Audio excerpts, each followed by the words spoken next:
عشية الأحد الموافق 7 من أكتوبر الحالي، وفي ملعب الأخدود المارد النجراني، يضيف أهلنا الملكي ضمن منافسات دوري الزين السعودي للمحترفين في الجولة 9.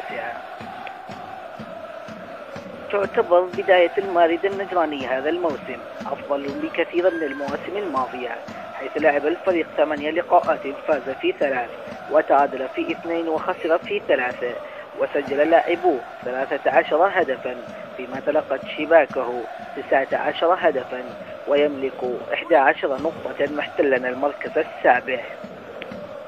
ومن المتوقع أن يدخل المارد النجراني بتشكيلة مكونة من ناصر الصيعري في حراسة المرمى، وفي الدفاع فريد شكلام ومحمود معاذ وعزان مقبول وماجد بلال وماجد الجعفري، وفي الوسط يبرز السوري جهاد الحسين، بالإضافة لواء العيان وصالح دويس وحمد الربيعي، وفي المقدمة وحيدا حمزة الدردورة.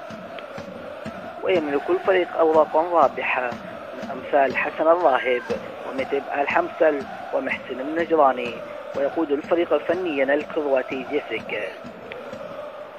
أهلنا الملكي خاض 5 لقاءات، فاز في 3 وتعادل في 2 ولم يخسر، ولديه 3 لقاءات مؤجلة أمام التعاون والاتحاد والاتفاق. سجل لاعب الملكي 12 هدفا، فيما تلقت شباكه 3 أهداف، ويملك 11 نقطة، محتلا المركز السادس.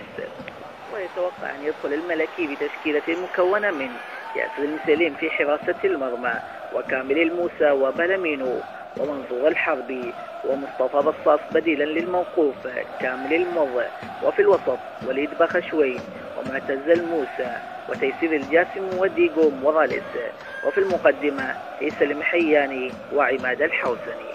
ويملك الفريق أوراقا رابحة في دكة البدلاء أمثال عبد الرحيم الجزاوي ومحسن العيسى وبدر الخميس. يقود الفريق فنيا التشيكي غليم، ويقود اللقاء تحكيميا تركي الخضير كحكم ساحة، ويعاونه الدولي فهد العمري وعبد الله العمري وعامر الشهري كحكم رابع، ومقيما للقاء ناصر الحمدان.